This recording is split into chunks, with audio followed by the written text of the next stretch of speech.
Jumping from an airplane wasn't hard, as I had always believed, especially when the ship is on fire and you are wounded.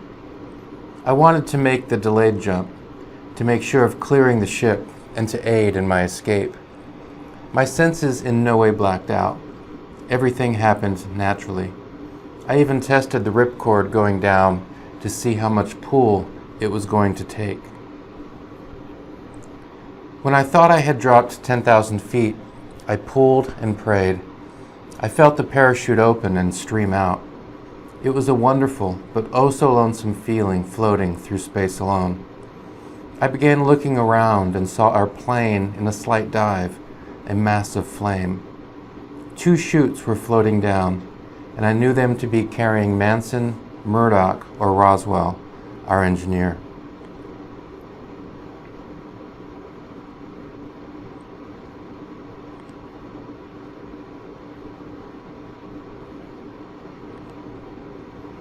I misjudged my distance because it took me several minutes to get to Earth. Coming down, I took note of my injuries and was glad to find nothing serious, although I was bleeding profusely.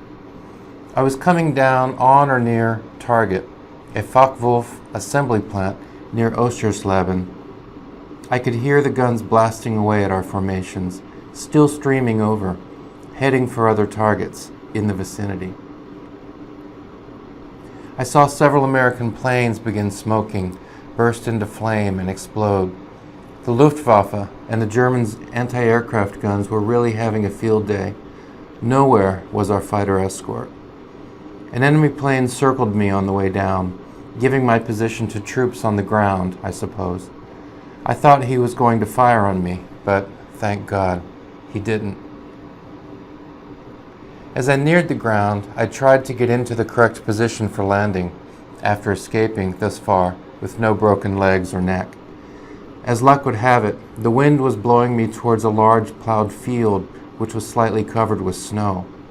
I flexed my legs, hoping to hit the ground running, but, alas, a gust caught the chute, and I suddenly came to earth, a 3-point landing, my nose plus my knees.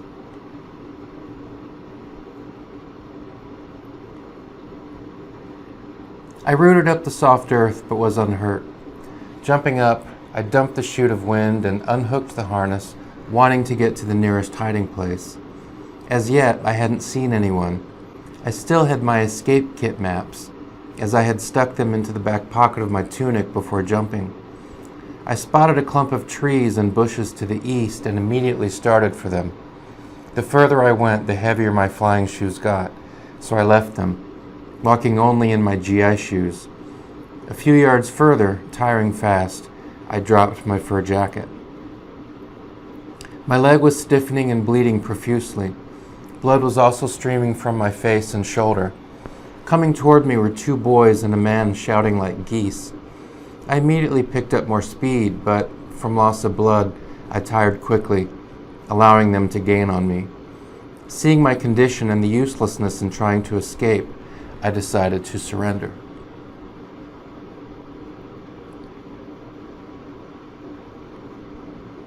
I had no idea of the extent of my injuries. When they arrived, I almost passed out. I was so weak and tired. If they had drawn guns and shot me, I wouldn't have cared. I couldn't understand them or they me, but I finally got them to understand that I needed medical attention. They understood and half carried me back towards town. My close-up view of the target was one of satisfaction. It was completely destroyed except for the south wall, flat on the ground and burning. We walked through the target area towards a train just outside town. All around I noticed impressions in the earth made by delayed action bombs. I was extremely nervous since the time settings were only for perhaps an hour. After climbing onto the train, which happened to be loaded with German troops and equipment, I was attended by a first aid man. Together we examined myself carefully for wounds. After washing them and applying bandages, I was taken into an office building where several American boys were waiting.